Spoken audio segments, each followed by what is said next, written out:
karena memang tim Karma Baik kita punya tim penasehat juga ya dalam dalam ilmu pengetahuan agama. Jadi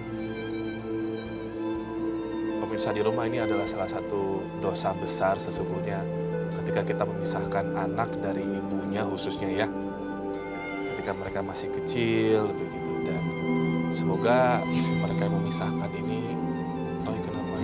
Enggak, saya terinspirasi dengan banyak partisipan saya yang hebat-hebat, jadi saya cukup bangga dengan mereka. Semoga yang merasa pernah memisahkan anak dari ibunya bisa segera taubat deh. Iya. Dan ingat bahwa itu adalah dosa besar ya. Betul sekali. Oke, sekarang kita menuju ke partisipan selanjutnya. Silakan.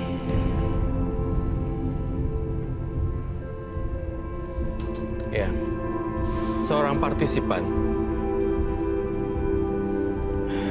yang dia aniaya oleh seseorang. Banyaknya kekerasan di dalam hidupnya. Dan hampir di depan anaknya sendiri. Tanggalnya berapa? Saya memilih angka kelahiran nomor 15.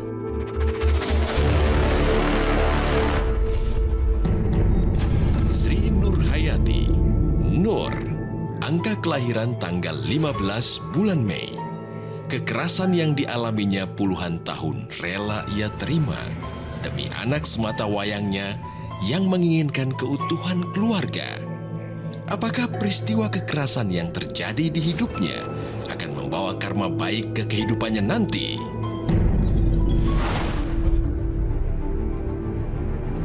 Ya, assalamualaikum, dengan Mbak siapa namanya? Mbak Nur. Mbak Nur ya? Iya. Tanggal 15 bulan 5. Iya. Akhirnya betul ya. Sehat Mbak Nur? Sehat. Puasanya bagaimana? Ya lancar-lancar aja. Lancar-lancar saja. Fisik sehat? Dibilang sehat ya setengah-setengah kali ya. Lebam-lebam? Hah? Lebam-lebam? Pasti ada sampai sekarang. Aduh. Oh. Oke, Roy silakan. Ya, ini gambaran saya sebenarnya. Dan ini kamu. Jadi ada sebuah kapak besar atau golok. Kemudian saya ngelihat kamu diikat matanya dan rambutnya dijambak dan ada tulisan tolong saya. Sebenarnya ini adalah satu simbol penderitaan kamu sih terhadap suami kamu, dan kamu mengalami KDRT yang parah. Dan sebenarnya ada tulisan saya belum mau mati. Itu sih sebenarnya. Dan KDRT ini tampaknya memberikan bekas yang sangat dalam terhadap kamu. Cukup. Iya. Sekujur tubuh Mbak Nisa sering dipukulin. Iya. Tapi kebanyakan yang Wah. jadi ini. Ya makanya sekarang pun agak-agak kalau ditanya apa agak-agak lupa. Mungkin efeknya kali. Jadi udah berapa lama Mbak KDRT-nya itu? Saya menikah kurang lebih 20 tahun. Selama kurun waktu itu bukan sekali, 2 kali, 3 kali kayak orang-orang, tidak. Saya yang namanya saya nasi di magicom tumplakin ke sayur ditumplakin ke dada terus kena itu udah makanan biasa buat saya. Jadi menikah udah 20 tahun dan selama 20 tahun itu KDRT terus. Apa penyebab awalnya? Saya nggak tahu. Nggak pernah jelas penyebabnya apa. Jadi tiba-tiba dia langsung Iya. Justru saya berdiri di sini, saya pengen tahu apa sih penyebabnya gitu. dia nggak mabok, Enggak. Dia orang nggak baik. lagi emosi. Tidak. Nggak tahu, saya nggak ngerti ya. Apa mungkin dia keluarga yang punya histori kekerasan? Bapaknya? Sepertinya iya. Dari bapak atau ibunya yang suka main tangan Bapaknya. ke dia? Bapaknya? Iya. Saya dengar cerita dari ibunya, bapaknya yang seperti itu. Jadi copycat ya. Jadi kamu tahu dari ibunya, bapaknya Sering kayak gitu. sering. Oke. Ini kamu berarti tahu setelah kamu sudah menikah ya? Iya. Oke. Setelah itu udah lama, udah ber-KDRT itu berkali-kali. Awal-awalnya saya nggak pernah cerita sama siapapun juga, termasuk sama keluarga saya sendiri. Ya. Ya karena kan kita lumayan jauh. Katanya kan suami saya muka lumayan seram. Kata ibu saya awal-awal nikah ya, suami kamu galak nggak? Oh enggak, baik. Padahal itu pengantin baru saya udah segini. Ini di apa namanya? Di karena kepala ininya kan tangannya gede. Dia pasti kan ini gitu ya. Jadi tangan gini. Anak-anak. Ibu udah punya anak, Pak? Udah satu.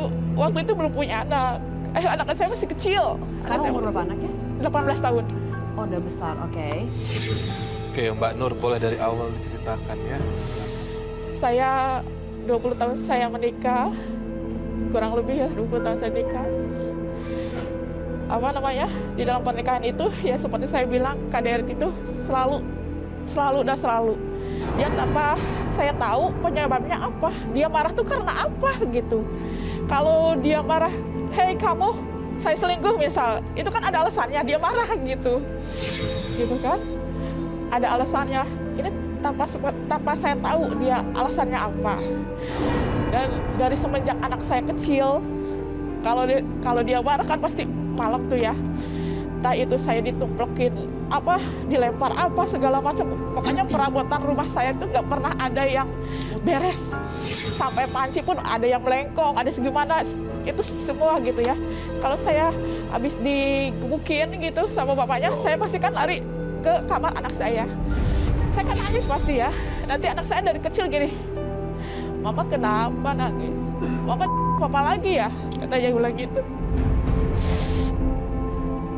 Ada saya lagi tidur nyenyak, ngeliat saya nangis, kedengaran kali sama dia ya. Ini terbangun. Ya, akhirnya besok sekolah dia pelat. Itu sudah. Terus nggak lama kita pindah rumah, yang dekat rumah orang tua saya. Pindah rumah, apa namanya? Suatu saat saya pulang dari pasar. Saya kan kebetulan punya toko. Jadi pulang saya jam 5 dia udah ada di rumah. Udah ada di rumah, terus lagi apa namanya? Lagi main HP. Biasalah saya sok manis gitu ya. Baru pulang, Pak, dari tadi katanya. Ya udah, mau minum apa? Diam aja. Ya udah, seperti biasa saya masakin. Jam berapapun dia pulang, entah itu jam 2, jam 3, jam setengah 4, dia kan pulang nggak nentu ya. Jam 1, saya selalu masakin dia. Meskipun mata saya sambil merem-merem, saya selalu masakin. Ya? Iya. Satu dini hari. Iya. Saya selalu masakin dia. Selalu masakin dia. Udah gitu, nggak tahu kenapa, dia sih ngomongnya katanya rumah berantakan. Kan saya tanya, yang berantakan yang mana, Pak? Dia nggak terima. Dia langsung, apa namanya, kulkas, semua perabotan rumah semua dihancurin sehancur-hancurnya. Sampai nggak ada yang tersisa, satu piring pun nggak ada yang tersisa. Saya udah gitu, dia pikir saya ke dalam kamar, ngunci diri di kamar. Padahal saya bukan di kamar. Karena saya ngelihat dia udah kayak kesetanan gitu, saya nyusup ke pintu depan. Ke pintu depan, saya ke samping rumah. Takut gitu kan, ngelihat dia kayak gitu takut lah ya. Udah gitu, pintu kamar memang terkunci. Dia bawa, apa namanya, golok itu. Dia bawa golok, terus dia dobrak itu pintu. Keluar kamu, kalau kamu nggak keluar saya kamu, katanya bilang gitu kan. Ya di situ saya dengar dari apa, di dinding itu kan. Saya sambil ngintip karena kan saya nggak bisa keluar rumah karena rumah saya kan di pagar keliling tinggi gitu kan. Udah gitu, udah dia apa namanya, teriak-teriak gitu, dia dobrak pintu, saya nggak ada. Saya makin takut dong. Gimana saya bisa keluar dari rumah itu gitu kan? Buat saya lari gitu. Sedangkan rumah saya semua keliling pagar. Terus saya ke belakang. Saking takut, saya nggak takut setan itu waktu itu. Hujan, malam jam 7-an, saya nggak pakai sendal, nggak pakai apa. Saya ke belakang, saya nyari gimana caranya saya bisa lari gitu kan. Saya naik ranting, naik pohon biar saya loncat ke pagar, ke tembok. Rantingnya tuh saya udah naik, rantingnya putus, jatuh saya. Ini saya semua jatuh. Udah gitu saya dengerin dia, oh dia lagi kayaknya lagi di belakang gitu ya, lagi di di dapur. Saya buru-buru lari ke depan. Saya ingat-ingat ya, pagar dikunci belum ya? Oh iya, pas belum, nggak dikunci. Saya lari selari-larinya. Terus dia lari juga, ngelihat langkah kaki saya kali ya. Hei, kamu mau kemana kamu? Bawa orang tua kamu ke sini. Saya semua basah. Dia kalau mau marah-marah ke saya aja. Itu nggak pernah, setiap dia marah nggak pernah ada tahu sebabnya tuh apa dia marah. Gelap mata. Udah, saya lari kenceng banget. Tetangga saya nggak ada, lagi nggak ada.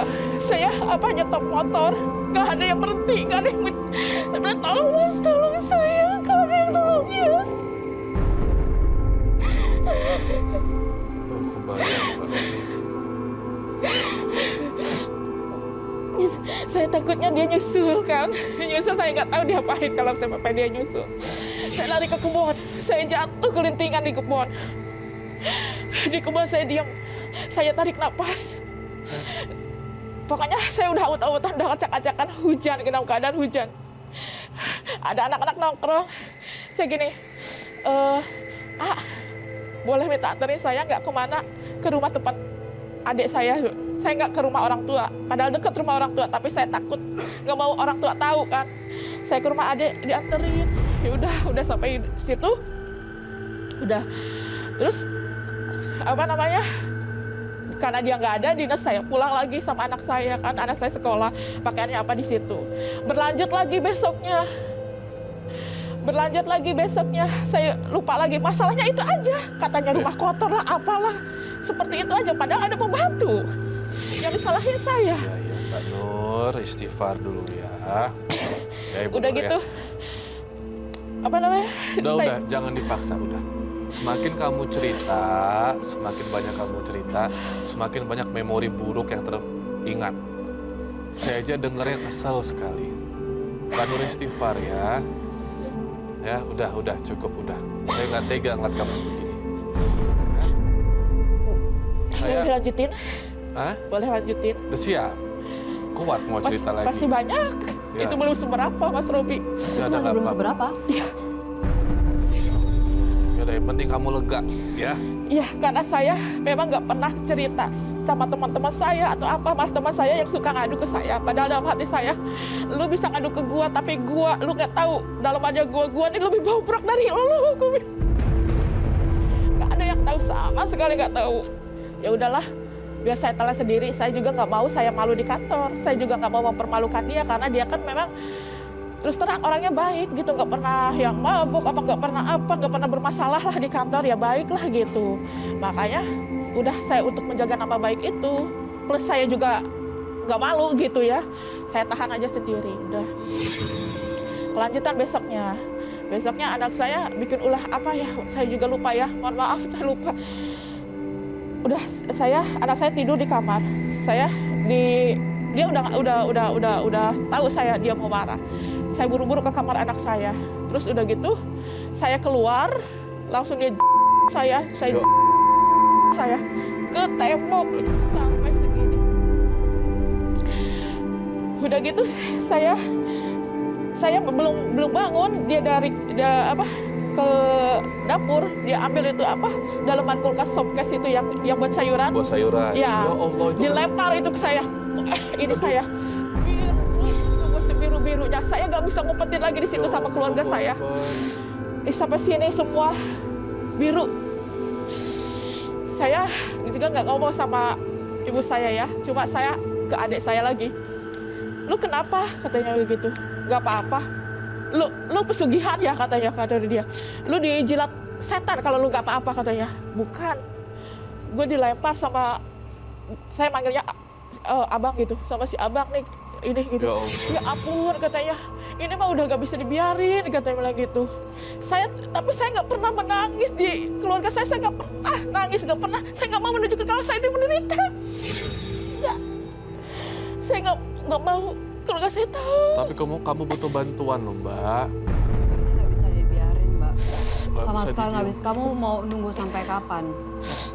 Di sini ada banyak sekali institusi yang pasti akan mau membuka tangannya untuk membantu ibu dan juga anak. Walaupun anak sudah umur 18 ya, tapi tidak akan menutup kemungkinan kalau sang bapak itu akan melampiaskan ke anaknya.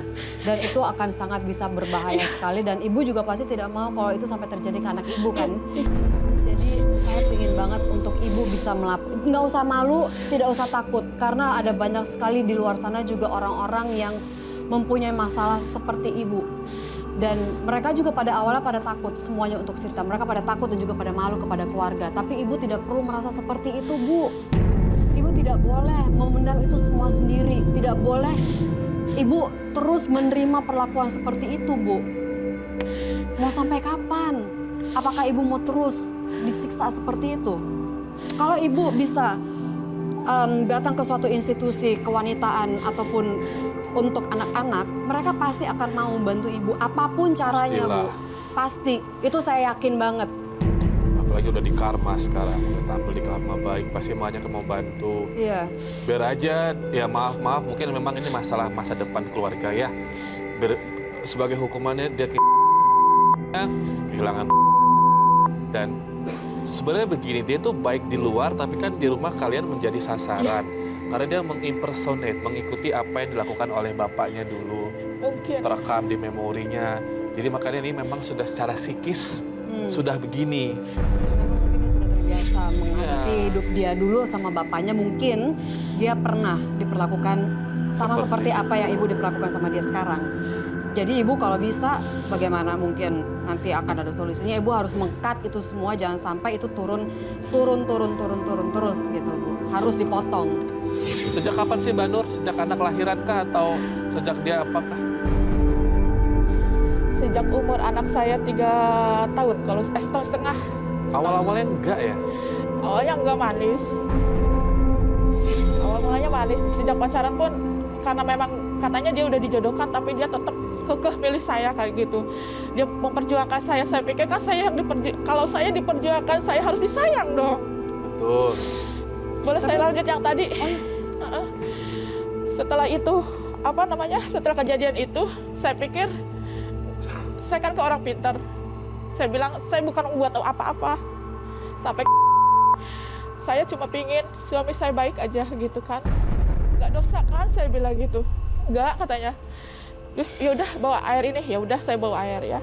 Udah.